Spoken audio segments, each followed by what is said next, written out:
The year was 1939, and the forests of Finland were buried beneath a silence so heavy it almost pressed against the chest. Snow covered everything, weighing down the branches, smothering the ground, and muting the crunch of footsteps to a dull whisper. To anyone listening, the land itself seemed asleep, an endless blanket of white stretching into the horizon. Yet hidden somewhere within that silence was a single man, crouched low, waiting, watching. His breath froze in the air, vanishing before it could rise. Across the forest, Soviet soldiers marched forward, confident in their overwhelming numbers, unaware that one of the deadliest figures in modern warfare had fixed his eyes on them. His name was Simo Häyhä. He was not a general or a decorated officer, not a man born into military tradition or aristocratic heritage. He was a farmer, a hunter, and until the first shots of the Winter War,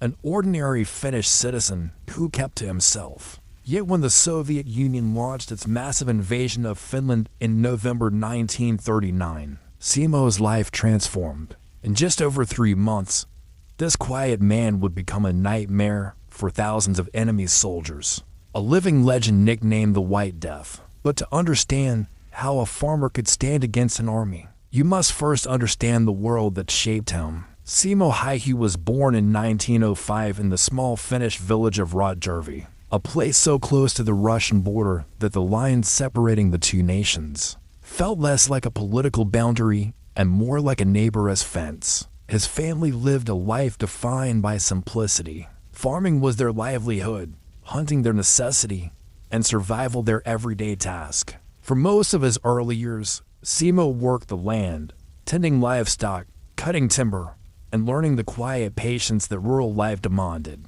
He was not tall, barely 5 feet 3 inches. In photographs from his youth, he appears unassuming, with a broad face and small, steady eyes. Friends and neighbors recalled him as humble, modest, and hardworking. He was not loud, not commanding, not the type one imagines leading men into battle.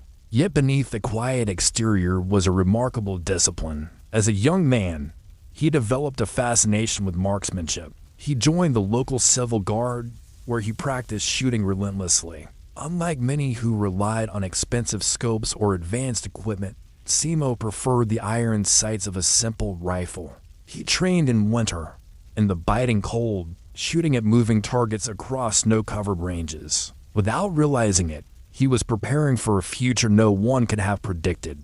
By the late 1930s, Finland was a young nation, barely 2 decades removed from its independence from Russia. Its people were resilient, but its military was small. When Joseph Stalin's Soviet Union turned its eye toward Finnish territory, few believed Finland could resist. The Red Army boasted over 1 million soldiers, thousands of tanks, and hundreds of aircraft. Finland had fewer than 350,000 soldiers, minimal armor, and almost no air force to speak of. When the invasion began on November 30, 1939, many foreign observers predicted Finland would fall in weeks. Yet the Soviets underestimated one crucial element: the land itself. Finland's forests were thick, its terrain unforgiving, and its winters among the harshest in the world. The very environment the Soviets marched into was the same environment Finns like Simo had spent their lives mastering. When Simo reported for duty,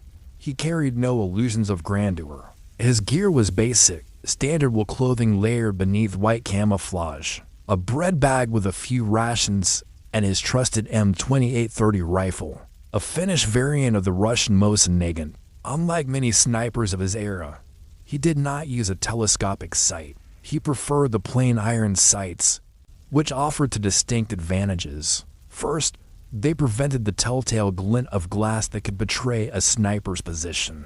Second, they allowed him to hold his head lower to the rifle, reducing the risk of exposure above the snow. These small choices, born of experience and caution, became critical to his survival. His daily routine was as unglamorous as it was lethal. Before dawn, he would trek into the forest, find a vantage point, and build himself a nest. He packed down snow before him so that the muzzle blast would not disturb loose powder and reveal his location. He filled his mouth with snow to prevent the warm vapor of his breath from rising in a visible cloud. Then, still as stone, he would wait, sometimes for hours, sometimes for an entire day. His patience was his weapon as much as his rifle. The Soviets advanced in massive columns, confident that their numbers alone would overwhelm the defenders. But in the frozen woods of Karelia, small Finnish units, often no more than a dozen men, harassed them with hit-and-run tactics. Amid these skirmishes, Simo stood apart. Where others moved and retreated, he stayed. His shots were precise, deliberate, and terrifyingly consistent. Within weeks, Soviet soldiers began whispering of the ghost in white. Entire units grew hesitant to step into open ground, knowing that somewhere, unseen, the White Death might be watching. Official Finnish records later credited Simo with over 500 kills in just 100 days. The number is debated. Some historians believe it to be inflated, but even conservative estimates place him among the most lethal snipers in history. What made Simo so effective was not just his shooting, but also his discipline. He did not indulge in recklessness, nor did he boast. His comrades recalled that after long days in the snow, he would return quietly, eat his simple meal, and sleep. He kept no diary of his thoughts, no dramatic speeches about his purpose. When asked years later how he achieved such extraordinary feats, his answer was strikingly plain. I only did what I was told as well as I could. This simplicity stood in sharp contrast to the chaos surrounding him.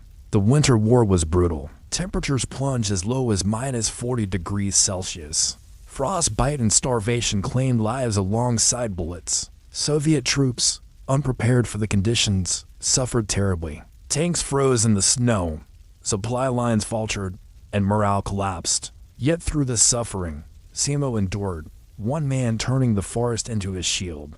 The Soviets grew desperate to eliminate him. They deployed counter-snipers, artillery barrages, and even entire platoons tasked with hunting him down.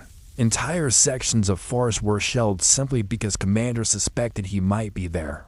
And yet, each time, he survived. His skill, patience, and ability to vanish into the snow frustrated every attempt. The longer he lived, the more his legend grew. Was he truly a single man or a myth invented by Finnish propaganda? Soviet soldiers debated around campfires whether he even existed. Some said he was a phantom, a trick of fear. Others swore they had seen comrades fall by invisible hands, their bodies collapsing into the snow before the sound of the shot reached them. By February 1940, the Winter War raged on, and the toll of Simo's work mounted. Finnish commanders knew his value, but also recognized the extraordinary risk he faced each day. For Simo, the risk mattered little. His homeland was under attack, and he had no intention of abandoning it. Yet the question remains, what drove him? Was it duty, patriotism, or something more personal, more primal? He never explained, and perhaps he never needed to. To him, the war was not about ideology or glory. It was about defending the place he called home. And so, day after day, he returned to the snow, to the silence, to the patient wait. Each morning, another chance. Each night, another march home, unseen, unnoticed. The war has a way of turning even the most ordinary lives into something extraordinary. The story of Simo Haihu, the farmer who became the White Death, was only beginning. For while his patience and precision earned him fear and fame, the war itself was far from over. The Soviet Union would not retreat so easily, and even the most disciplined sniper could not remain untouched forever. So as the snow deepened and the battles grew fiercer, one question lingered. How long could a single man hold back an entire army? The forests of Karelia had become a graveyard for Soviet ambition. By early 1940, weeks into the Winter War, what was supposed to be a swift campaign of conquest had turned into a nightmare of attrition. Soviet commanders, expecting an easy victory, found their columns harassed, their tanks immobilized, and their men demoralized. The Red Army's greatest strength, its numbers, meant little against terrain it did not understand and conditions it was never prepared for. And standing in the middle of this disaster, invisible yet everywhere, was Simo Häyhä. The legend of the White Death was no longer just a rumor. It was a whispered fear among Soviet soldiers, a persistent reminder that even in the overwhelming silence of the snow, they were never safe. Men hesitated to lift their heads above trenches. Patrols advanced nervously through the woods. Each step carried the possibility of an unseen bullet. But for the Finns, Simo was more than a figure of fear. He was a symbol of resistance. In a war where every man's effort mattered, the quiet farmer who had once lived an ordinary life had become proof that resilience, discipline, and precision could hold back even the most powerful enemy. The Soviet strategy was simple: overwhelm the Finnish defenses through sheer force. They launched wave after wave of troops across the frozen landscapes, believing that sheer numbers would crush the defenders. Instead, they walked into an environment designed to punish carelessness. The Finns moved on skis. Swift and silent, they struck from the trees, vanishing before Soviet reinforcements could arrive. Their camouflage blended seamlessly with the snow, and Simo, working often alone, perfected this method.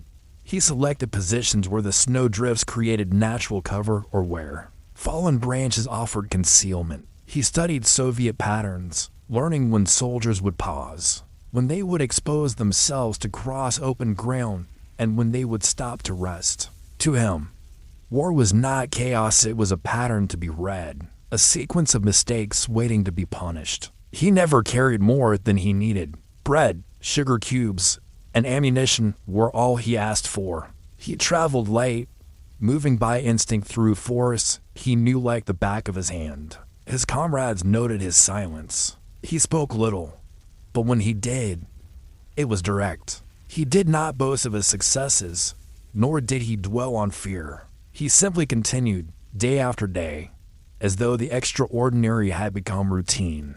The Soviet response to him grew increasingly desperate. Counter-snipers scoured the forests, combing ridges and clearings where they believed the White Death might hide. They set traps, luring him with decoys, attempting to force him into revealing himself. But Simo was patient. He knew the land, and he knew the hunters who came for him were strangers in a hostile wilderness. When artillery failed, commanders began assigning entire units the task of eliminating him. Dozens of men would sweep areas of forest, firing blindly into the snow. But each attempt ended the same way. They found nothing. Or worse, they found comrades struck down, one by one, before panic drove them into retreat. The fear of him began to spread faster than the reality of his rifle. Men spoke of him as if he were a phantom. They imagined him appearing where he could not possibly be, slipping through lines as though the snow itself carried him. In truth, his methods were simple. He never rushed. He never exposed himself unnecessarily. His strength was not just his aim, but his refusal to break his own discipline. As winter deepened, the scale of the conflict grew harsher. Soviet commanders, embarrassed by their failure to break through Finnish lines, poured in more resources. Villages were burned. Artillery rained down on defensive positions. Civilians were driven from their homes. For Finland, it was a fight not just of soldiers but of survival itself. In this environment, Simo's role carried a weight greater than any single man should have borne. His tally of kills continued to rise, though he himself never kept count. Finnish officers recorded his actions, noting day after day how many Soviet soldiers failed to return. The numbers mounted into the hundreds. Whether the final figure was 500, 700, or something less, the effect was undeniable. One man had forced an invading army to move slower, to grow hesitant, and to question its own strength. And yet, Simo never seemed to change. He returned each night the same as he had left, quiet, reserved, and unwilling to speak of the details. When asked what kept him going, he offered no great philosophy. He simply shrugged, as if the war was another task, no different from tending the land. But no man is untouchable. By March 1940, the Soviets had grown more determined. They knew the Winter War was dragging on longer than expected, and their losses were mounting. Every day they failed to crush Finnish resistance was a blow to their reputation. And every day Simo remained alive was another reminder that their might was not absolute. It was during one of these bitter March days that Simo's luck faltered. He had taken his usual position, patient and steady, watching the enemy. But somewhere in the distance, a Soviet marksman had spotted movement, or perhaps it was chance, a stray bullet finding its target. Whatever the cause, a round struck Simo in the face. The bullet shattered his jaw, tore through his cheek, and sent him collapsing into the snow. His comrades rushed to him, horrified at the sight. His face was destroyed, his body limp, his breath faint. Many believed he would not survive. Word spread quickly. The White Death had finally fallen. Yet even here, Simo's story did not end. Against all odds, he was dragged from the battlefield and carried to safety. Surgeons worked tirelessly, reconstructing what they could, though his injuries would leave permanent scars. For days, he hovered between life and death, unconscious as the Winter War drew to its close. The Soviets believed they had eliminated their phantom. The Finnish army feared they had lost their symbol, but life clung to him, stubborn as ever. The Winter War ended just days after Simo was wounded. Finland, though forced to cede territory, had withstood the might of the Soviet Union for longer than anyone believed possible. Their resilience had stunned the world, and while Simo lay unconscious, his name became legend. Newspapers called him the greatest sniper in history. Foreign observers marveled at his feats, but for Simo himself, there was no celebration. When he awoke weeks later, his first thoughts were not of glory, but of survival. His face was changed forever, his body scarred. Yet he had lived. What must have gone through his mind in those moments, waking from injury into a world where the war was already over? Did he think of the hundreds of lives he had ended? Did he wonder whether it had all been worth it? The silence of history leaves us only with speculation. What is certain is this: the farmer from Rotjervi, who once lived quietly among fields and forests, had become something more than a man. He was now a symbol of resistance, a reminder that even in the bleakest winter, even in the face of overwhelming odds, one person's determination could alter the course of history. And yet, his story was not finished. Survival after war is its own kind of battle. For Simo Häyhä, the years after the fighting would bring questions as profound as any bullet. What does a man do when the war that defined him finally ends? When Simo Häyhä finally awoke, the war was already over. The Soviet invasion had been halted. Finland had lost territory, but kept its independence, and the world was speaking his name. But as he lay in the hospital, his jaw shattered, his face scarred, Simo was not thinking about glory. He was thinking about whether he would ever live a normal life again. Doctors reconstructed what they could. The left side of his face bore the deep marks of war. His speech was never the same, and eating remained difficult for the rest of his days. Yet through it all, he never complained. For Simo, survival itself was victory enough. In the years that followed, he did not seek the spotlight. While newspapers around the world described him as the greatest sniper who ever lived, Simo quietly returned to the life he had once known. He moved back to the Finnish countryside, tending to his farm, hunting in the forests, and living in the silence of nature. Visitors who came to meet him often found themselves surprised. They expected a larger-than-life warrior, a man who boasted of his feats.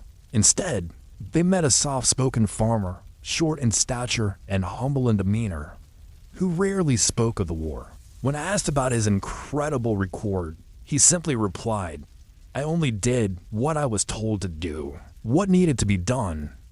But the legend of the White Death continued to grow. Military historians studied his methods. Young soldiers read about him as an example of discipline and patience.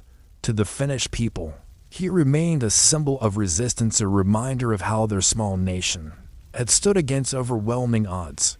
Despite his injuries, Simo lived a long life. He spent his later years surrounded by the forests he loved, fishing, hunting, and enjoying the quiet. He never married, never sought fame, and never glorified the act of killing.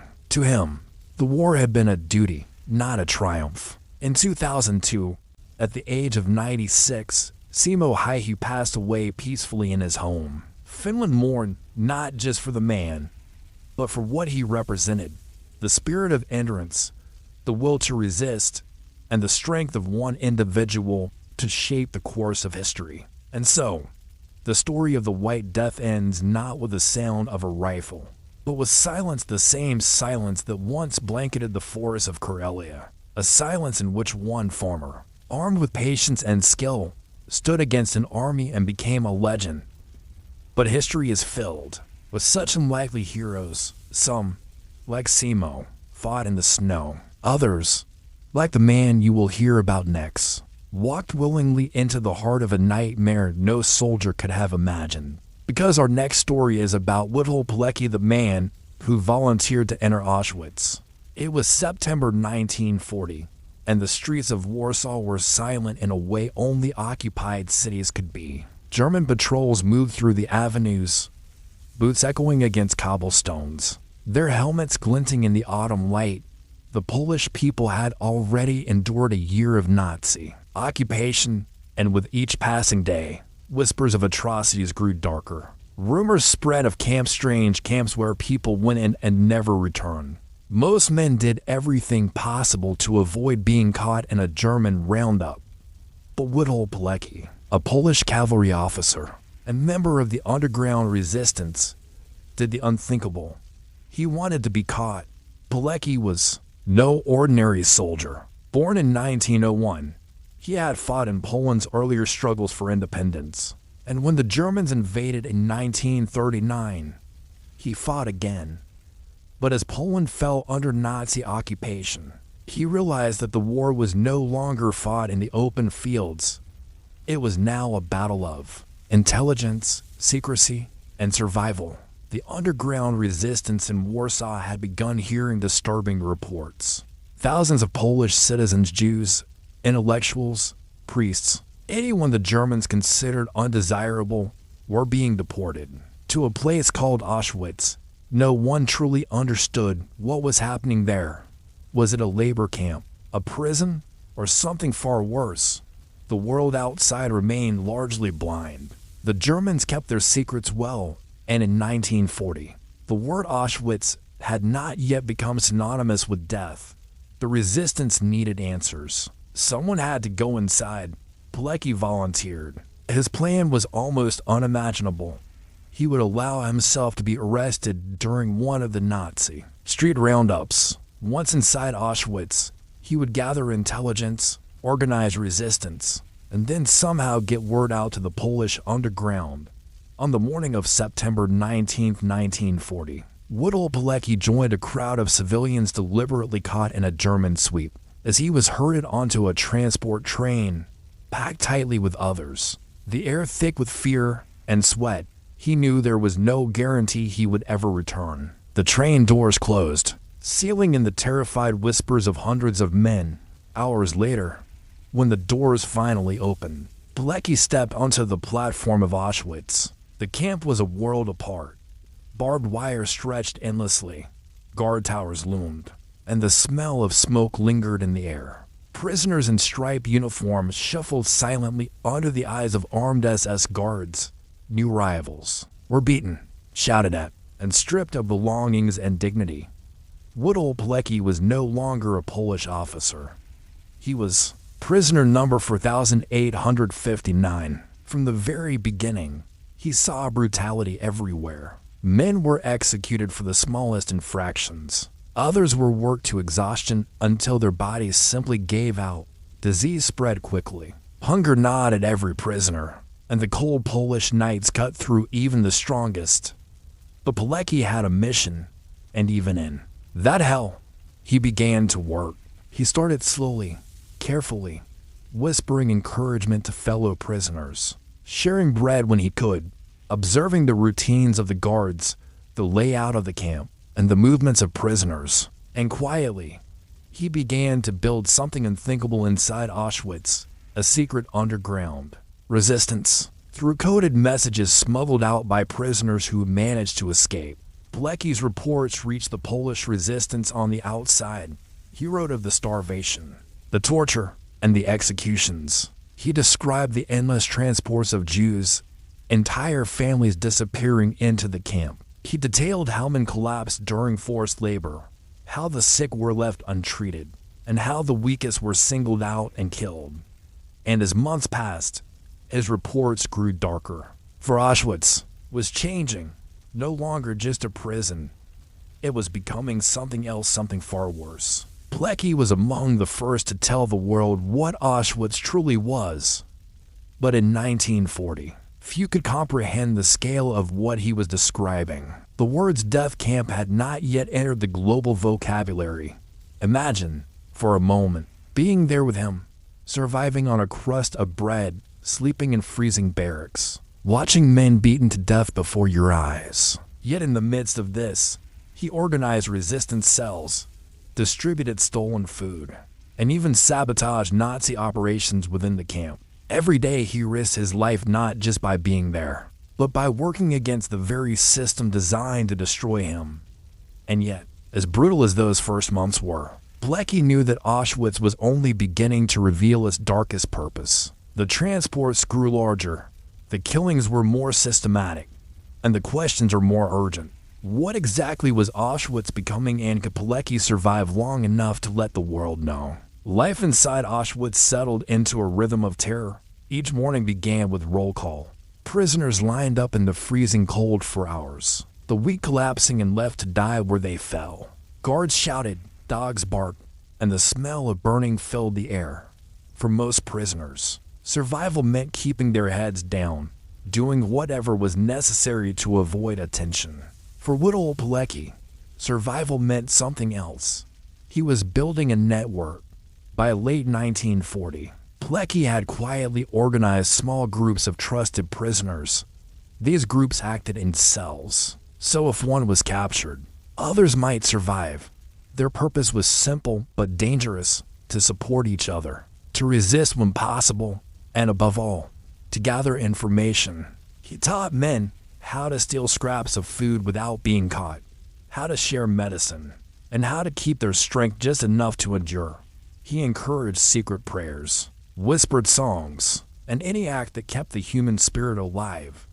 Resistance, he believed, was not only about sabotage, but about refusing to let the Nazis strip away humanity. But he also sought intelligence, precise details that could reach the outside world.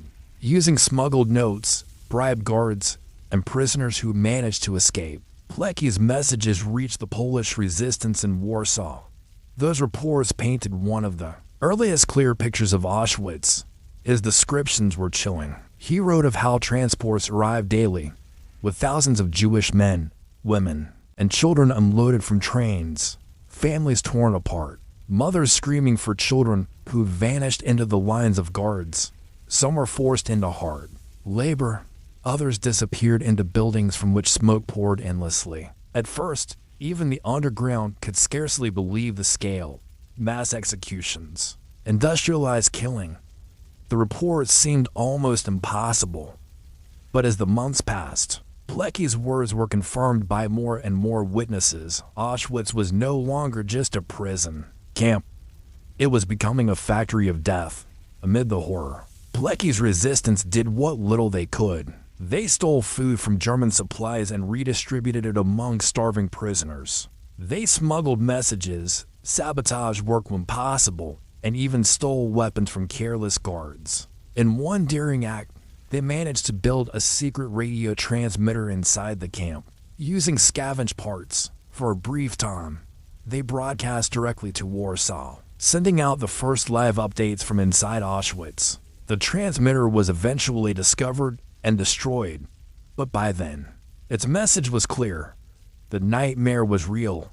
The risks were unthinkable every day. Men were beaten to death. For less than a stolen potato, anyone suspected of resistance faced execution not only for themselves but for dozens of others as punishment. Still, Pilecki pressed on. He had entered Auschwitz to gather intelligence, But now he began to dream of something even bolder. Could the camp be liberated from within? Could prisoners rise up against their guards, overwhelm them, and open the gates? He considered it carefully. He estimated that with weapons, even a fraction of the prisoners could overpower the guards and seize control. His reports begged the Polish underground and even the Allies to attempt an assault on Auschwitz. But the outside world hesitated. Resources were scarce, communication slow, and many still doubted the full scale of Pilecki's claims. No liberation came. And inside the camp, the transports grew larger, the killings more organized, and the smoke rose higher into the sky. Still, Pilecki endured. He watched friends collapse from hunger, disease, and despair. He saw the SS grow more ruthless, more efficient in their cruelty. Yet even in this darkest place, he refused to surrender his mission. By 1942, he had spent nearly 2 years inside Auschwitz. His body was thin, his health failing, but his spirit remained unbroken. He had gathered intelligence no one else could. He had witnessed the system of extermination firsthand, and he knew that if he stayed much longer, he might never leave alive. Escape was his only option. But how can a man slip past guards, dogs, barbed wire, and the constant eyes of the SS? How could he leave without betraying the network he had built, without endangering the lives of those who depended on him? The time was coming when Witold Pilecki would have to risk everything. Would he find a way out of Auschwitz? Or would his mission and his life end within those walls? The decision came in the spring of 1943, after nearly 3 years inside Auschwitz. Witold Pilecki knew he could not remain any longer. His body was breaking, and his reports had grown too urgent to risk losing with his life. If he died in the camp, the story might die with him. One night, under the cover of darkness, he made his move. Along with 2 fellow prisoners, he slipped out during a work detail. They overpowered a guard, cut through the perimeter, and vanished into the forests of Poland. For days they fled across the countryside, hungry and pursued, until finally, against all odds, they reached the Polish underground. Pilecki was free. The intelligence he carried shocked even hardened resistance fighters. His reports, written in secret inside Auschwitz, now became one of the earliest and most detailed eyewitness accounts of the Holocaust. He described the gas chambers, the crematoria, and the endless transports of Jews being sent to their deaths. He wrote of starvation, medical experiments, and the systematic attempt to erase entire peoples. His documents were passed to the Allies, smuggled through underground networks to London. There, British and American leaders read Pilecki's words, but disbelief remained. The sheer scale of Auschwitz's horror was so vast, so unprecedented, that many in the West could not imagine it to be true, even as Pilecki begged for action for Allied bombing of the camp. For direct intervention, little was done. His reports were archived, his pleas largely ignored. Auschwitz continued its grim work. Pilecki, meanwhile, refused to stop fighting. He returned to active service with the Polish underground, taking part in the Warsaw Uprising of 1944. Once again, he fought against overwhelming odds, this time in the burning ruins of his own city. When the uprising failed, he was captured by the Germans and sent to a prisoner of war camp. He survived, but his greatest trial was still to come. After the war, Poland did not regain freedom. Instead, the Soviet-backed communist regime took power. For men like Witold Pilecki, heroes of the resistance, loyal to a free Poland, this new regime saw them not as patriots, but as threats. In 1947, Pilecki was arrested by the communist secret police. He was tortured, interrogated, and accused of spying for the West. The man who had voluntarily entered Auschwitz, who had risked everything to warn the world of genocide, was now branded a traitor in his own homeland. In 1948, after a show trial, Witold Pilecki was executed with a bullet to the back of the head. He was 47 years old. For decades, his story was buried. Communist Poland erased his name from the history books, silenced his memory, and tried to make the world forget. It was only after the fall of communism in 1989 that his story began to resurface, and Poland recognized him as a national hero. Today, Witold Pilecki is remembered not only as a soldier, but also as one of the most courageous witnesses of the Holocaust. His decision to walk voluntarily into Auschwitz remains one of the most extraordinary acts of bravery in modern history. And so his story ends not with triumph, but with silence, betrayal, and eventual remembrance. A man who saw hell with his own eyes, who tried to warn the world, and who paid for it with his life. But history is filled with such men who carried impossible burdens, who fought battles not for glory, but because no one else would. And our next story is about just such a man. Richard Bong, the quiet American farm boy who became the most decorated fighter pilot of World War II. It began on the farmlands of Wisconsin, long before the skies over the Pacific thundered with war. Richard Ira Bong was born in 1920, the son of a humble farming family. His childhood was not extraordinary. He milked cows, worked the fields, and hunted in the woods with his brothers. But when he looked up at the sky and watched barnstorming pilots twist and roll above the countryside, something in him stirred. By the time he reached high school, Bong was already obsessed with planes. He built model planes, studied aviation magazines, and dreamed of flying. When he entered college, he joined the civilian pilot training program, which gave young men the basics of flight at a time when the world was sliding toward war. Bong was not flashy or arrogant. He was quiet, with a boyish smile and a farmhand's work ethic. But in the cockpit, he came alive. Flying came as naturally to him as walking across the fields of his family farm. In 1941, as tensions with Japan grew sharper, Bong enlisted in the Army Air Corps. The United States had not yet entered the war, but the skies already promised to be the next great battlefield. At Luke Field in Arizona, he trained on the new P-38 Lightning, a twin-engine fighter unlike anything before it. Sleek, powerful, and fast, the P-38 demanded precision and nerve. Many struggled to master it. Bong thrived. His instructors noticed something about him, an instinct for flight that went beyond training. Manuals, he could sense an aircraft's limits, push it without losing control, and make it do things others would not dare attempt. He was not the most disciplined student on the ground, but in the air, he was a natural. One of his commanding officers would later say he could fly the P-38 as if it were part of him. But flying skill was only part of what defined Richard Bong. He was also mischievous. During training, he was known for buzzing over his base at dangerously low altitudes. On one occasion, he swooped down so close to the ground that he blew laundry off a clothesline. Another time, he flew low over San Francisco's Market Street, weaving between buildings and startling pedestrians. These stunts earned him reprimands but also respect. General George Kenney, his future commander, once remarked that while Bong needed discipline, he also had the makings of a great fighter pilot. The discipline would come soon enough. For by December 1941, the Japanese attack on Pearl Harbor had dragged the United States fully into war, and Richard Bong was sent to the Pacific. The Pacific theater was unlike any battlefield before. Vast stretches of ocean dotted with islands, long flights over water, brutal heat, and an enemy that had proven deadly in the air. Japanese Zero fighters dominated the skies early in the war, outmaneuvering and outgunning many American planes. The P-38 Lightning was America's answer.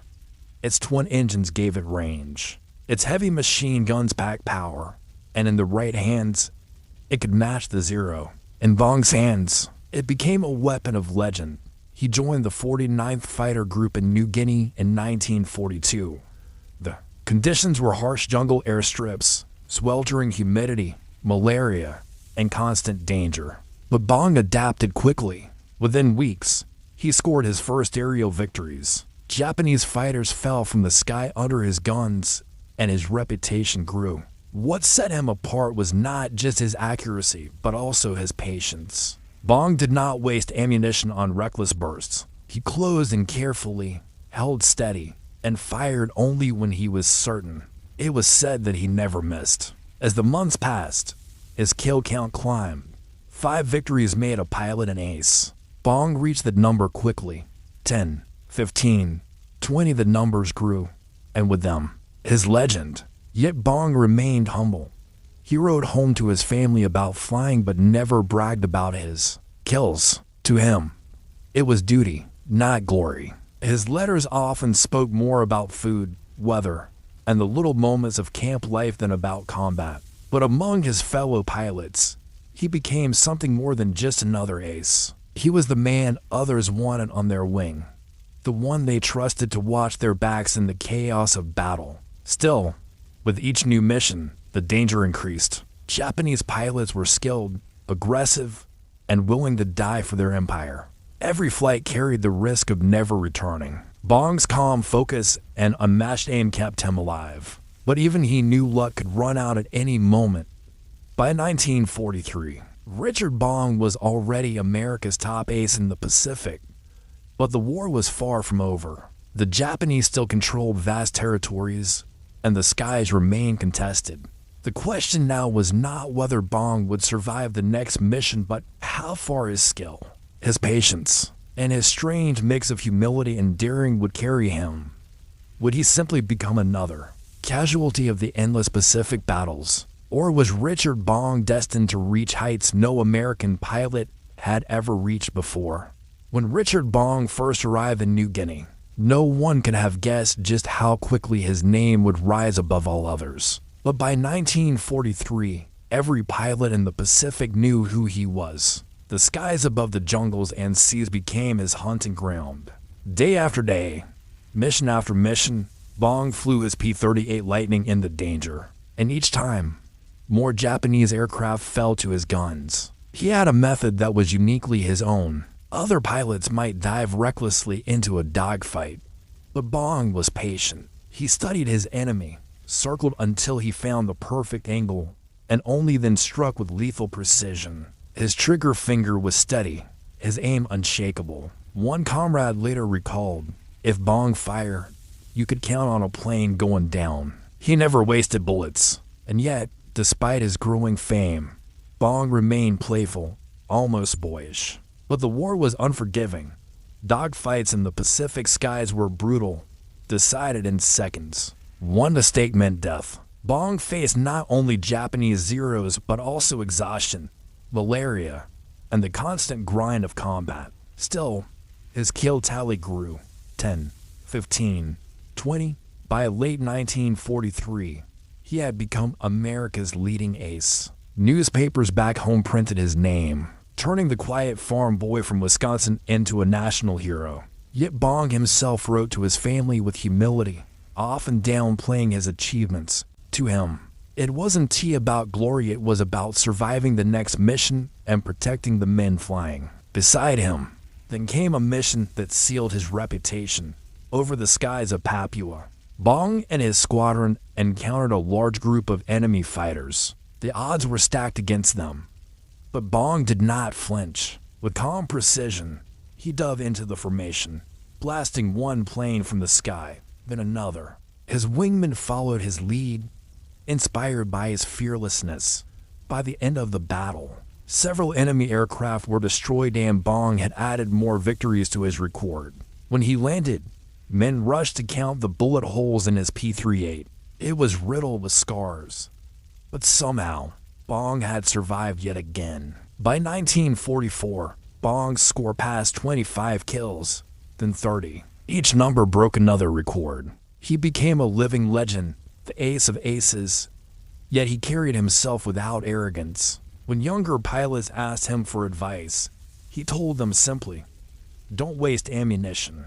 Get close, get a good shot, and make it count." That simplicity was the secret to his unmatched success. At 40 victories, generals began to worry. Bong's skill was beyond doubt, but keeping him in constant combat was a gamble. He had already achieved what no other pilot had done. And yet Bong, still humble, still driven, continued to fly. Soon, his name was compared with Eddie Rickenbacker, America's top ace from World War I. But Bong wasn't finished. With each mission, he edged closer to immortality. By the summer of 1944, his official tally had reached 40 aerial victories, the highest in American history. Newspapers hailed him as a national treasure. Commanders debated whether to pull him from combat to preserve his life. But Bong was restless. He had lived too long in the skies of battle to walk away so easily. The question hung heavy. Would Richard Bong be remembered as a pilot who survived the war, his record untouchable? Or would his luck finally run out in the unforgiving skies of the Pacific? By the end of 1944, Richard Bong stood as a legend.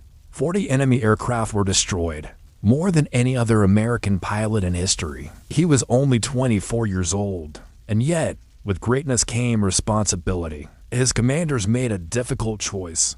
Bong had to be pulled from combat. The nation could not risk losing him. At first, he resisted. Flying was his life, and the war still raged. But the generals insisted. Bong was sent home and awarded the Medal of Honor by General Douglas MacArthur himself. Standing tall in his uniform, he accepted the medal with humility, giving credit not to himself but to his fellow pilots.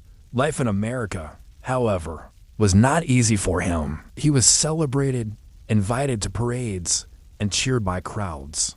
But Bong felt out of place. He was not a man of speeches or fanfare. He preferred the cockpit, the hum of engines, and the solitude of the skies. He married his beloved Marge, whose photo had flown with him through countless missions. Together, they dreamed of a peaceful future far away from the roar of war. But fate had other plans. In 1945, as the war drew to a close, Bong accepted a new role as a test pilot. The Army Air Forces was experimenting with jet aircraft faster and more powerful than anything he had flown before. Bong, the fearless ace, volunteered.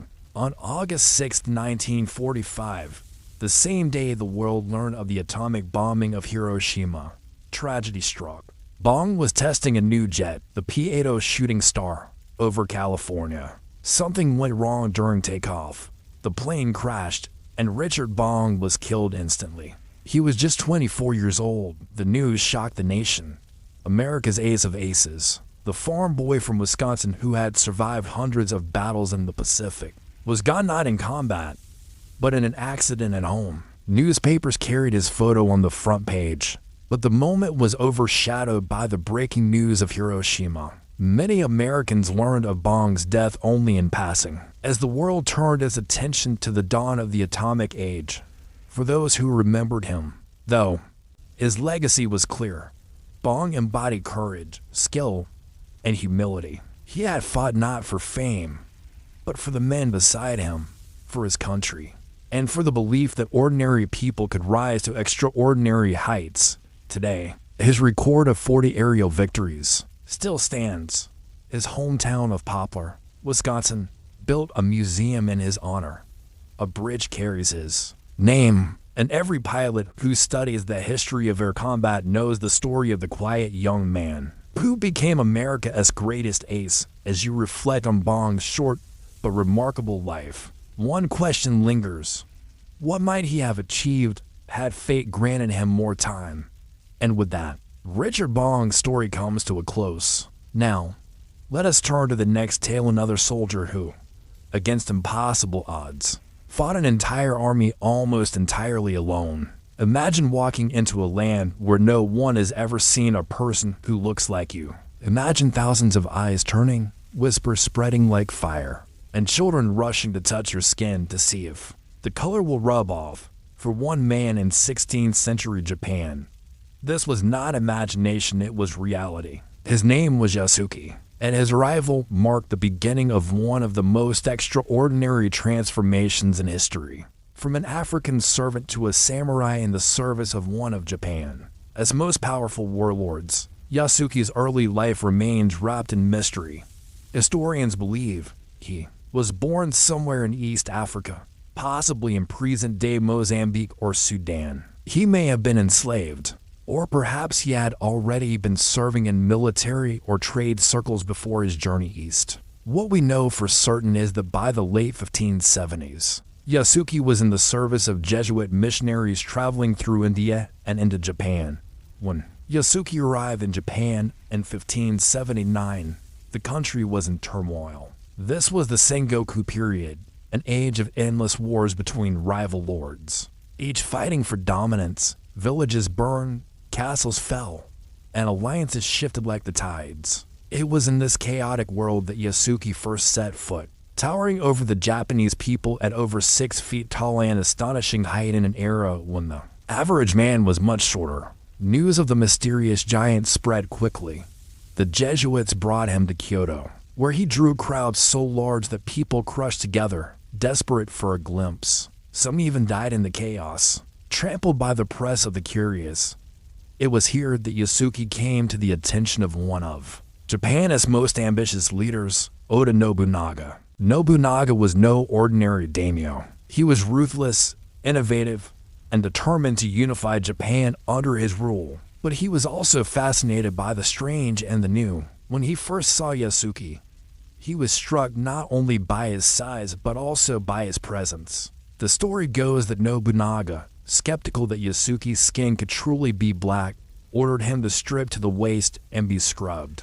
When the color did not come off, Nobunaga laughed not with mockery, but with amazement. From that moment, Yasuke's life changed forever. Nobunaga welcomed him into his household, treating him not as a curiosity, but as a warrior in training. He was given fine clothing, a place in the castle, and eventually, the honor of carrying a katana, the sacred sword of the samurai. For Yasuke, this was more than a gift. It was a transformation. No African before him had been granted such a role in Japanese society. He was no longer simply a servant to foreign priests. He was now a samurai in the making under one of the most powerful men in Japan. But becoming a samurai was not just about carrying a sword. It meant loyalty unto death, mastery of military strategy, and a readiness to sacrifice everything for one's lord. Could Yasuke, a foreigner in a land where even outsiders from nearby countries were treated with suspicion, truly embody the samurai code of Bushido? Nobunaga believed he could. The months that followed tested Yasuke's discipline. He trained alongside Japanese retainers, learned their language, and adapted to their customs. He was said to have carried himself with quiet strength, earning respect not only from Nobunaga, but also from fellow soldiers. In 1581, his loyalty and skill were tested publicly.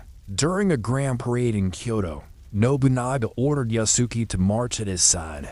The sight astonished the crowds, a towering African samurai walking in perfect step with Japan's most powerful warlord. It was no longer just whispers. Yasuke was becoming a legend in his own time. And yet, his greatest trial still lay ahead. Nobunaga's enemies were gathering, waiting for their chance to strike. Yasuke, once an outsider, would soon find himself in the heart of a war that would change the fate of Japan and test whether a foreign-born warrior could truly stand as a samurai among men who had never seen his equal. But when the storm came, whose loyalty would prove unshakable and whose would falter? War in 16th century Japan was not a matter of a single decisive clash. It was a cycle of campaigns, castle sieges, ambushes, and long marches across rough terrain. For Yasuke, each day in Nobunaga's service was a test of endurance and loyalty. He was no longer simply a curiosity in Kyoto. He was a soldier entrusted with tasks that demanded discipline.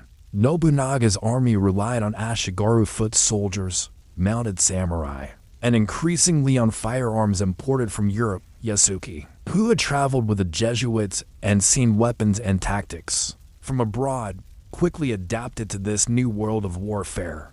His size and strength made him stand out, but it was his calm presence that earned respect. Eyewitnesses described Yasuke riding alongside Nobunaga during campaigns, armored in lacquered plates, carrying both spear and sword. Though precise records of his individual actions are scarce, the mere fact that he appeared on battlefields at Nobunaga's side is telling. In a culture where loyalty was sacred and suspicion of foreigners was high, Yasuke's place in the Lord's retinue was extraordinary. It was not just his body that impressed, it was his reliability. Nobunaga, known for his quick temper, rarely tolerated weakness or disobedience. The fact that Yasuke remained close to him for years suggests that he was not only loyal, but also competent in the heat of war. The Sengoku period was ruthless. Daimyos betrayed one another, armies clashed constantly, and castles rose and fell within months. Nobunaga had already defeated many rivals, yet his enemies never ceased plotting. Each campaign, Yasuke marched on meant another chance for an ambush, another test of his resolve. One episode stands out in accounts from the Jesuit Louis Ferwi, who noted that Yasuke's presence on the battlefield astonished the Japanese. Soldiers on both sides gawked at the towering African fighting in full armor. Some whispered, he must be a spirit, a foreign demon, or perhaps even a god of war. For Yasuke, the stares no longer mattered. He had become something greater than curiosity. He was Nobunaga's retainer, bound by Bushido. By 1582, Nobunaga's ambition reached its height. He had broken the power of rival clans, and his path toward unifying Japan seemed unstoppable. Yasuke, marching at his side, had proven himself through loyalty and service. He had tasted the life of the samurai not just in ceremony, but in the grit of campaign life, the mud, the exhaustion, the blood. But in the shadows, danger brewed. Nobunaga's most trusted general, Akechi Mitsuhide, nursed grievances. No one expected betrayal from within, but resentment in the Sengoku period often ended in steel. On the morning of June 21st, 1582, Nobunaga was resting at the temple of Hanuji in Kyoto with only a small guard. Yasuke was among those with him at dawn. Mitsuhide's forces surrounded the temple in a sudden revolt. Nobunaga's empire, built over years of ruthless war, was about to collapse in a single night. Yasuke, the foreign warrior who had once been a servant, now stood in the middle of the greatest betrayal of the era. The temple gates shook with the force of enemy soldiers. Fire spread. Nobunaga realized there was no escape for a man who had risen from outsider to samurai. This moment was the ultimate trial. Would Yasuke stand and fight to the end with his lord? Would his foreign blood make him hesitate? Or would his samurai oath hold stronger than fear? The flames of Hanuji lit the sky like a beacon of betrayal. Nobunaga's guards fought desperately, but they were hopelessly outnumbered. The temple's wooden walls crackled as fire spread from roof to floor. Amid the chaos, Yasuke stood tall, sword in hand, defending the lord who had lifted him from obscurity. The clash was brutal. Soldiers stormed through the gates, cutting down retainers one after another. Eyewitnesses said Yasuke fought fiercely, his great size and strength turning him into a wall of steel. For every blow that fell against him, his blade answered. He bought Nobunaga precious moments of time, but Nobunaga knew the truth.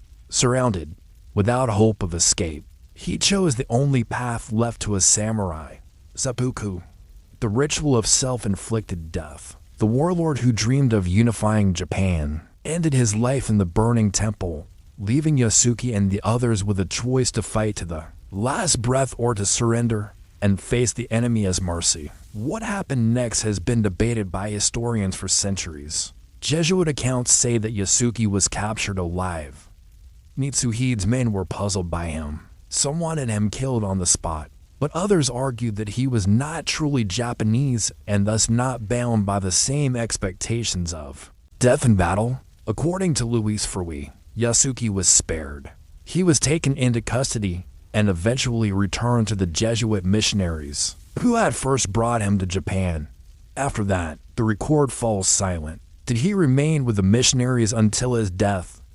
Did he wander, fading into obscurity after his brief moment in the spotlight of Japanese history? No one knows for sure. What we do know is that Yasuke's story did not end in the flames of Hanuji. Instead, it became a legend. The foreigner who had once been treated as a spectacle rose to stand at the side of one of Japan's most powerful lords. He carried the sword of a samurai, trained in their ways, and earned a place in a history that was never meant to include him. For the Japanese of his time, Yasuke was unforgettable, a living reminder that strength, loyalty, and honor could come from beyond their shores. For us today, he stands as proof that history holds stories stranger than fiction, hidden between the cracks of grand events. In the end, Yasuke's legacy is not measured by the length of his service or the clarity of his records. It is measured by the fact that, in the heart of feudal Japan, at the side of a man who nearly united the nation, there once stood an African samurai. And as the flames of Hanuji burned into the night sky, one question lingered in the minds of all who survived. How would Japan remember the warrior who came from another world? With that, Yasuke's story comes to a close. Now, let us turn to the next tale, another soldier who stood alone against impossible odds and carved his name into history. Most people spend their lives avoiding danger. Woodhull Pilecki did the opposite. He volunteered to walk into the gates of hell itself. When Nazi Germany invaded Poland in September 1939, the country collapsed within weeks. The Polish army fought bravely, but was overwhelmed by tanks, bombers, and the crushing force of two empires, Germany from the west and the Soviet Union from the east. By October, Poland had ceased to exist as an independent state. Its government went into exile. Its soldiers were scattered, and its people lived under brutal occupation. Woodhull Pilecki was not the kind of man to surrender quietly. Born in 1901, he had grown up in a patriotic family, raised with the memory of Poland's long struggle for independence. By 1940, whispers of a new prison camp began to circulate. The Germans had opened a facility in a small town called Avivsym, which the occupiers renamed Auschwitz.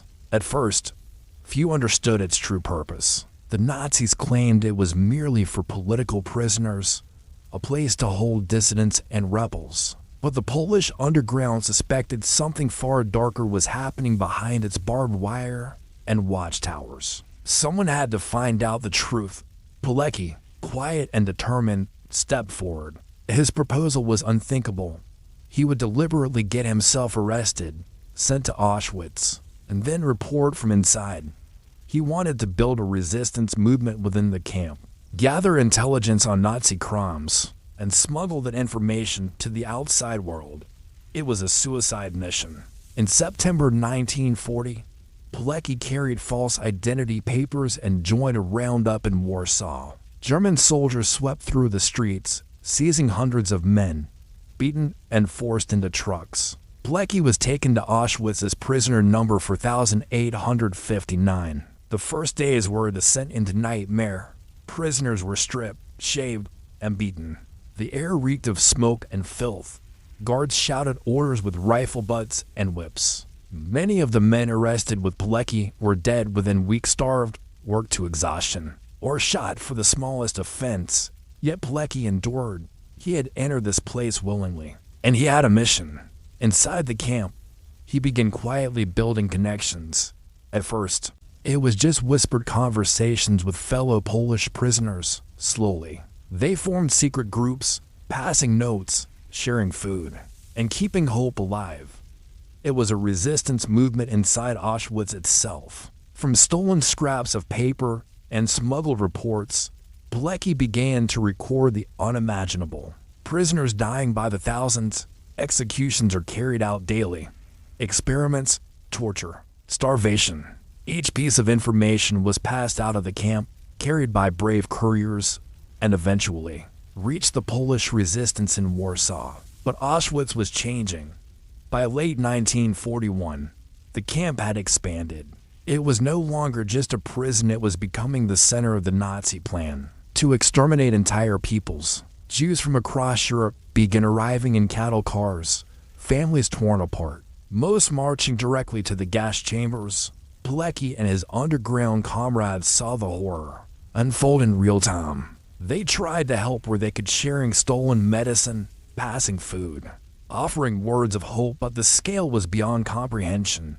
And yet, Pilecki kept sending reports. His intelligence reached the Polish underground and then the Allies. It was some of the first eyewitness evidence of the Holocaust. Still, one question haunted him. Would the world believe what he was risking his life to tell them? Life in Auschwitz was a daily war for survival. Hunger gnawed at every prisoner. Diseases like typhus spread through the filthy barracks, killing thousands. Guards beat men to death for sport, while the crematoriums never stopped burning. Yet within this nightmare, Woodhull Pilecki worked tirelessly to keep his mission alive. The secret organization he built outgrew to hundreds of members. They stole medicine from SS storerooms, built hidden radios, and even smuggled weapons into the camp.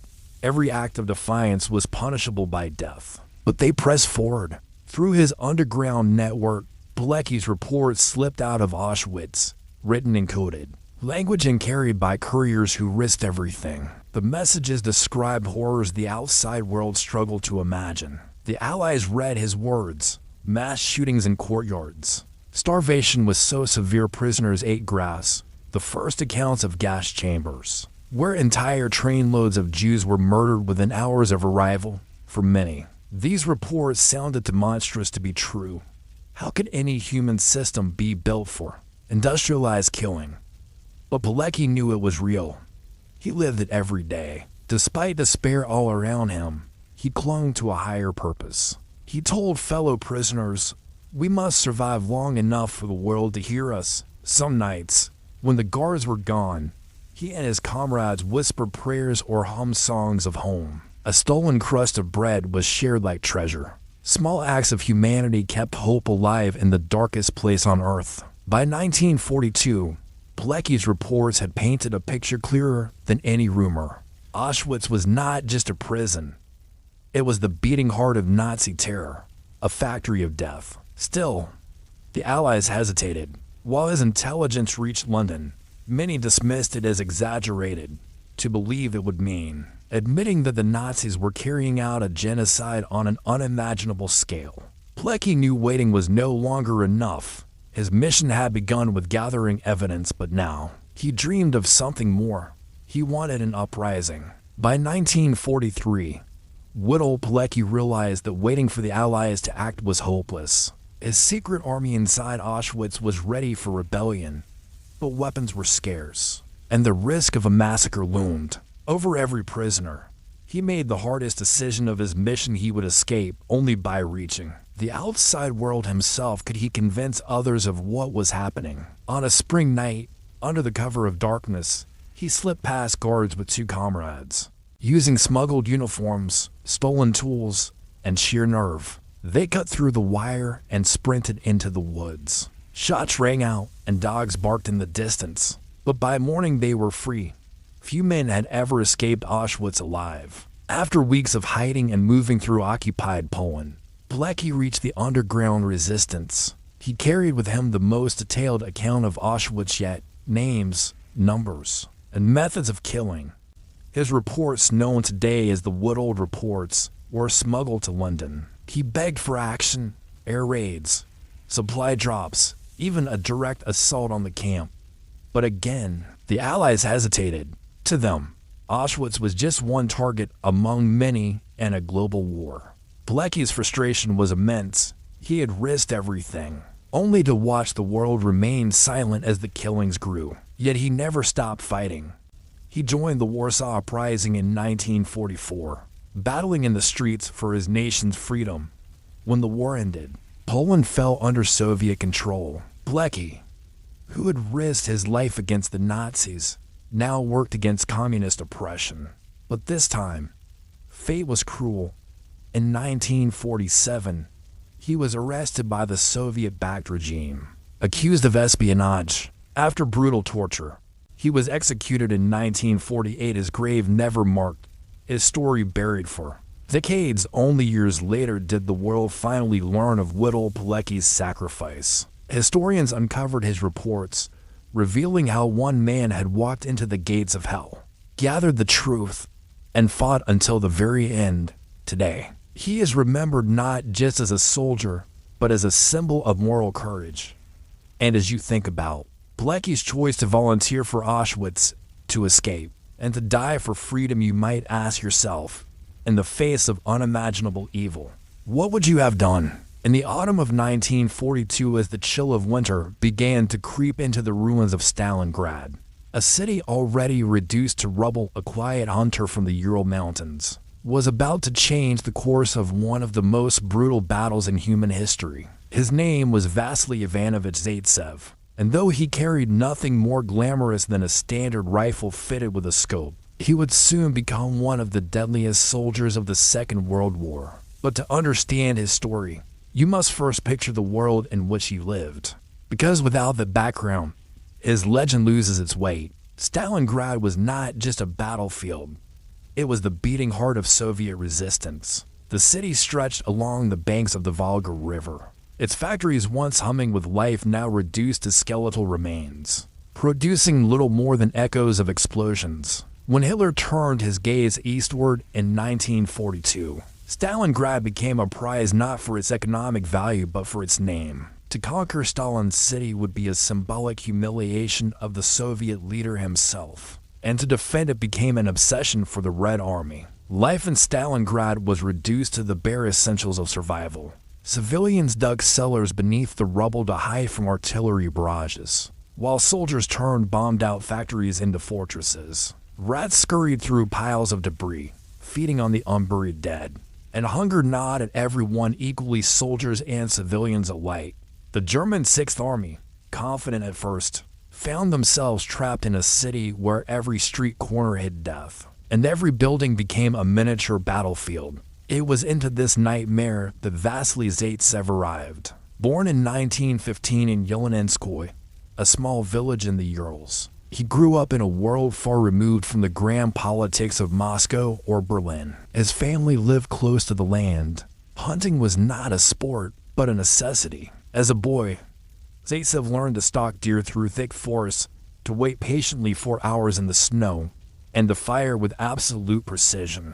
He hunted not with rifles at first, but with simple tools like bows and homemade weapons. Only later, as he grew older, did he inherit a standard issue rifle and learn the art of making each bullet count. Ammunition was precious, and in the harsh winters of the Urals, a missed shot might mean an empty table at night. This upbringing, so ordinary at the time, forged the skills that would one day make him infamous. In the silence of the forest, Zaitsev mastered patience. In the necessity of providing for his family, he mastered accuracy. These lessons would soon be transplanted from the quiet Ural woods to the smoking ruins of Stalingrad. When the war broke out in 1941 with Germany's invasion of the Soviet Union, Zaitsev was working as a clerk in the Soviet Navy. He might have remained in that relatively safe position, but he volunteered for frontline duty. For him, the war was not something distant.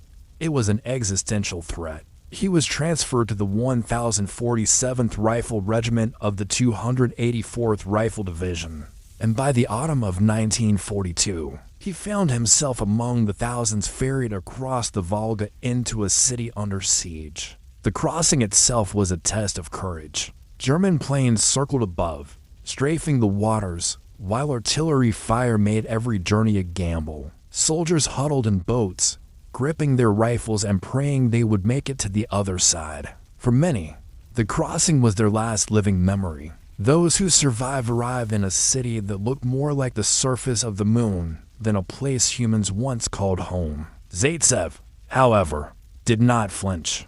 In the chaos, he carried with him not fear, but the quiet confidence of a hunter entering his territory.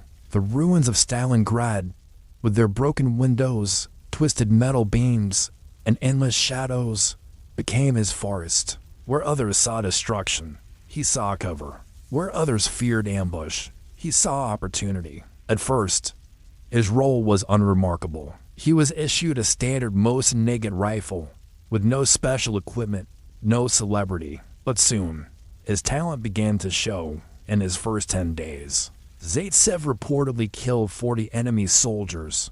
He did not seek glory. He simply did what came naturally. Hidden behind walls or perched silently in ruined buildings, he picked off German officers, artillery observers, and machine gunners with deadly efficiency.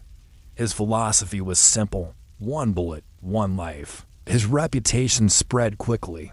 To Soviet soldiers struggling against the relentless German advance, his name became a source of hope. To the Germans, it became a source of fear. Whispered rumors of an invisible sniper who never missed began to circulate, and morale faltered.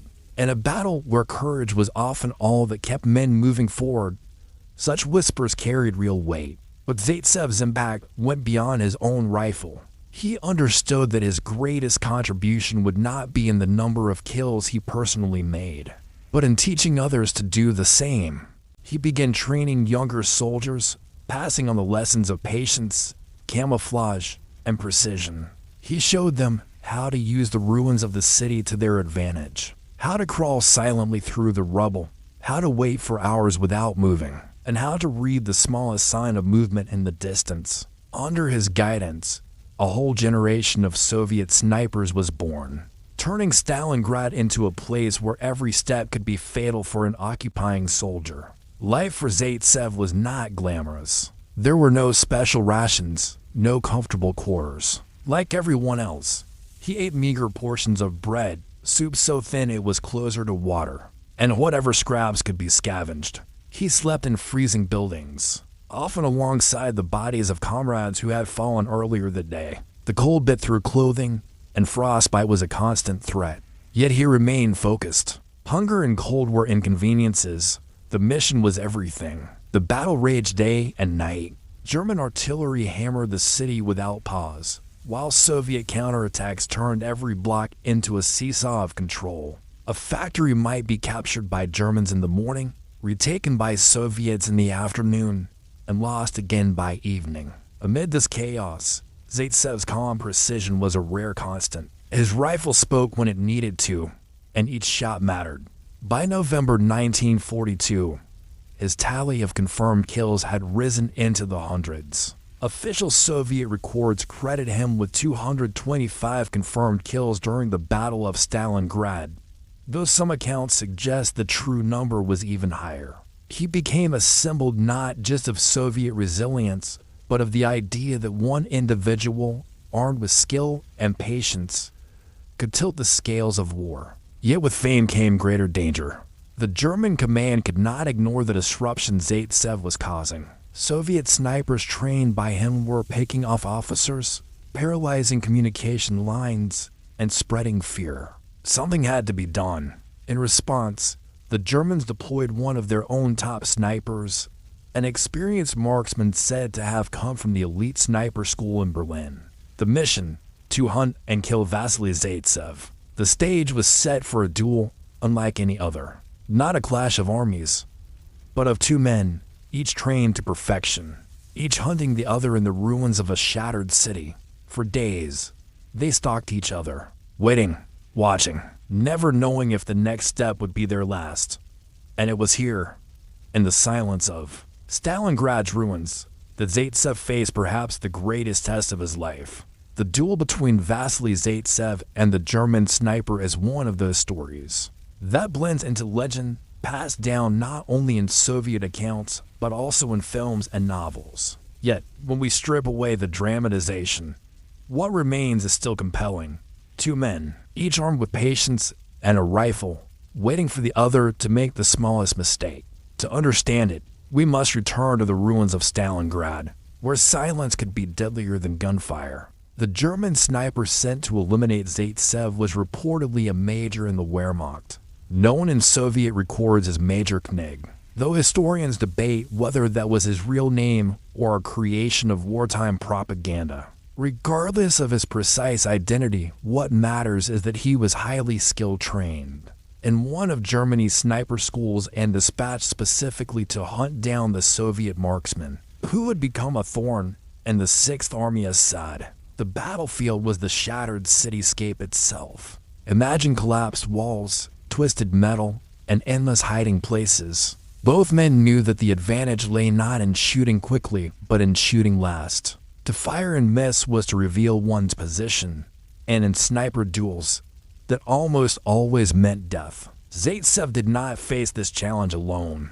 With him was his spotter and comrade Nikolai Kulikov, who assisted in scanning the ruins. For days, they searched, examining every shattered window, every dark corner. The German was equally patient. He did not fire recklessly, and this made him all the more dangerous. On one day, Zaitsev noticed something unusual. In the wreckage of the factory district, a steel plate reflected a brief glimmer of light. It was faint, the kind of thing most soldiers would miss. But Zaitsev's hunter's instincts sharpened. He knew such reflections could come from a scope's sunlight bouncing off the glass. Still, he did not shoot. It could have been a trap. Instead, he and Kulikov studied the area carefully.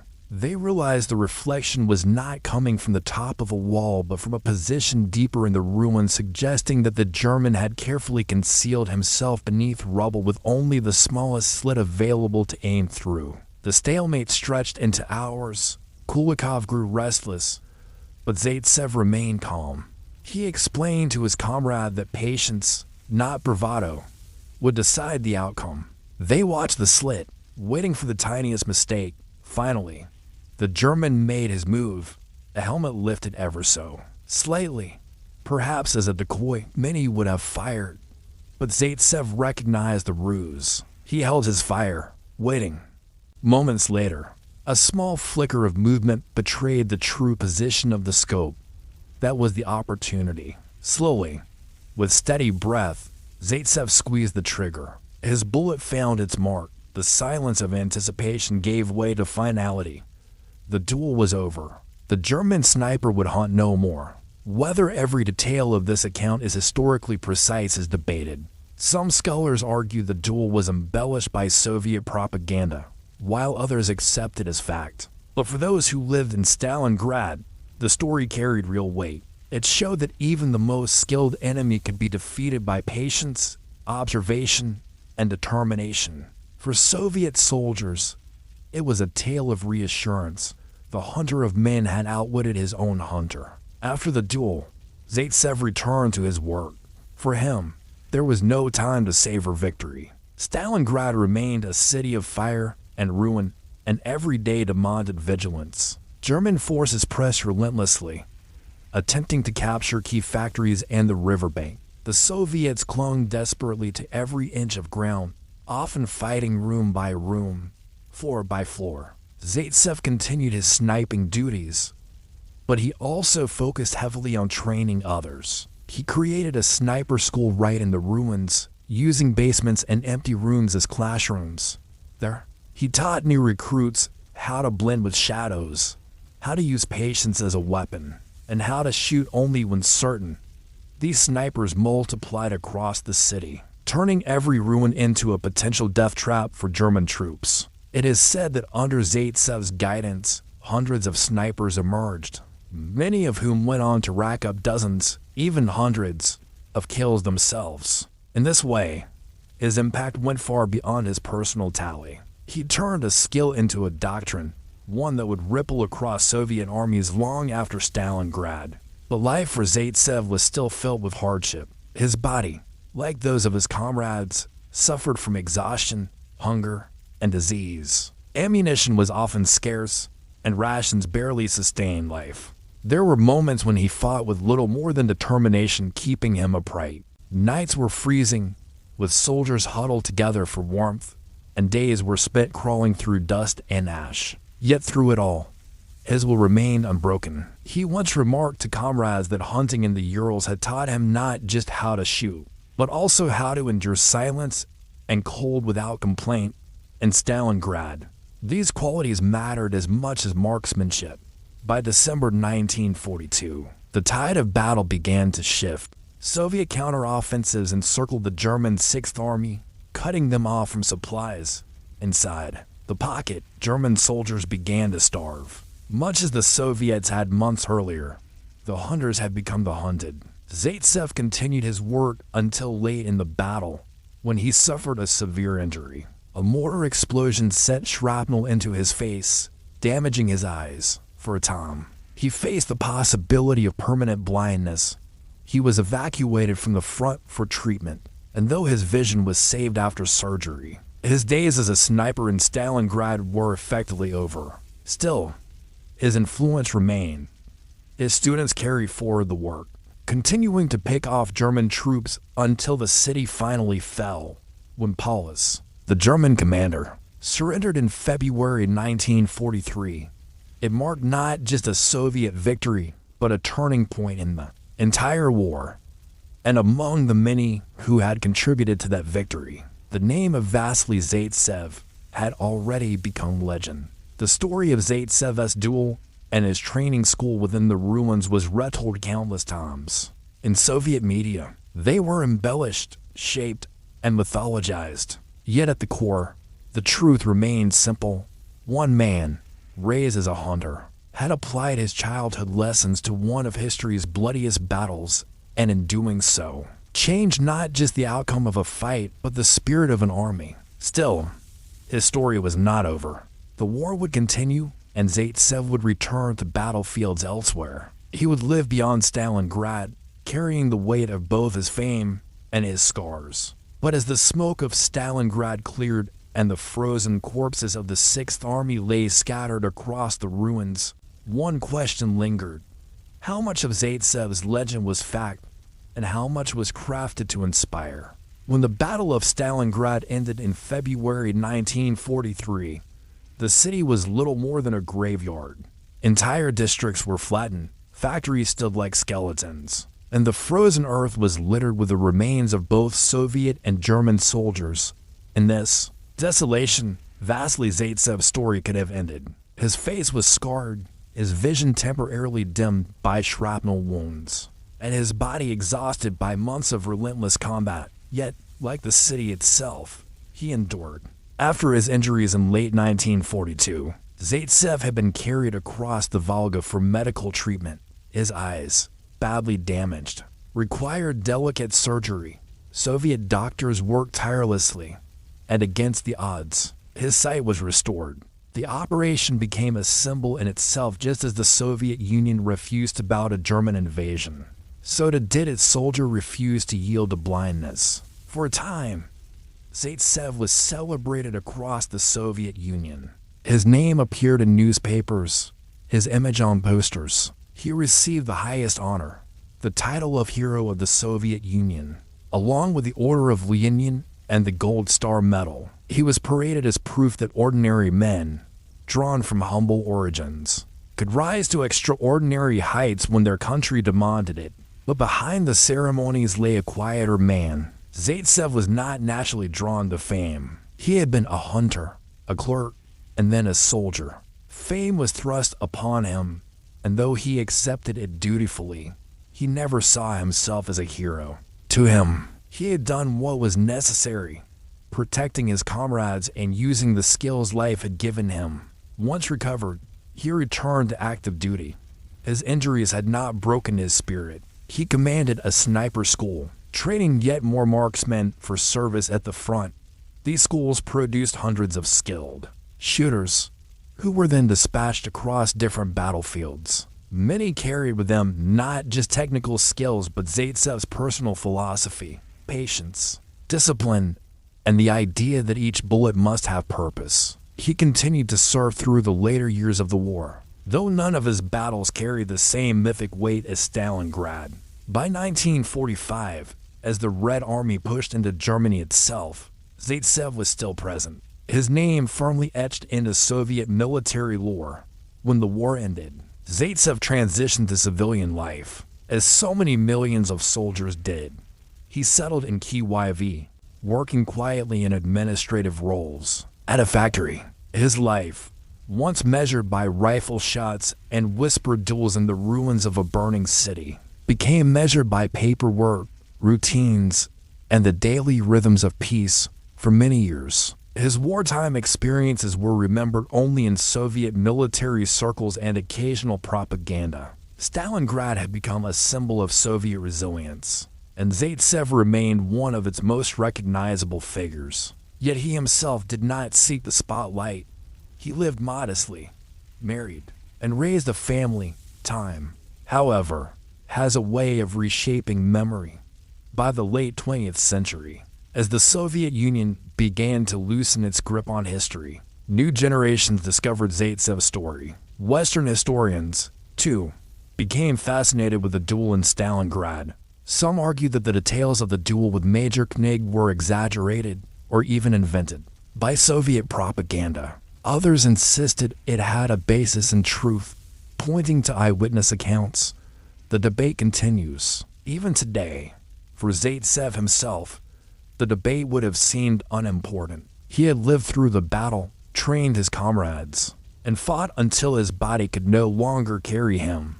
Whether myth had embroidered his story or not, his actions had undeniably shaped morale and contributed to the Soviet defense. In 1991, the Soviet Union dissolved. The new Russia, searching for figures of pride amid political turmoil, once again highlighted wartime heroes. Zaitsev's name resurfaced in articles, documentaries, and eventually cinema. His legend reached an even wider audience in 2001, when the film Enemy at the Gates dramatized the duel between him and Major Knig. Though the film took many liberties, it cemented his name in global memory for many outside Russia. This was their first introduction to the quiet sniper from the Urals. But behind the Hollywood version lies a quieter truth. Vasily Zaitsev was not a man of theatrics. He was a man of patience, forged by the silence of forests and the hunger of rural life. His victories in Stalingrad were not born from cinematic duels but from weeks of cold, careful observation, from teaching others, and from enduring conditions that broke thousands of men. His story, in its simplest form, is one of survival, skill, and duty. Zaitsev lived until December 15, 1991. He died in Kyiv, just days before the Soviet Union itself formally ceased to exist. His passing, quiet and unremarkable, contrasted with the roar of gunfire and explosions that had defined his youth. For years, his body rested in Kyiv, but in 2006, his remains were moved to Volgograd, the modern name for Stalingrad. There, in the city where his legend was forged, he was laid to rest with full military honors. Today, his grave bears the words to hero of the Soviet Union, Vasily Ivanovich Zaitsev. Visitors still place flowers, and his name remains tied inseparably to the city's story. Looking back, his life poses a quiet question. Was Zaitsev remarkable because he was a uniquely skilled sniper or because he was an ordinary man who rose to extraordinary demands? His childhood did not mark him as a future hero. His job before the war did not hint at greatness. Yet when faced with a city in flames, he used the lessons of his life to protect others. Perhaps his true legacy is not the number of confirmed kills nor the debated duel, but the reminder that resilience often emerges from the most unexpected places. As you reflect on his journey from the forests of the Urals to the ruins of Stalingrad, from the crosshairs of a rifle to the quiet anonymity of peacetime, consider this. How many other stories like his remain hidden, uncelebrated, buried in the rubble of history?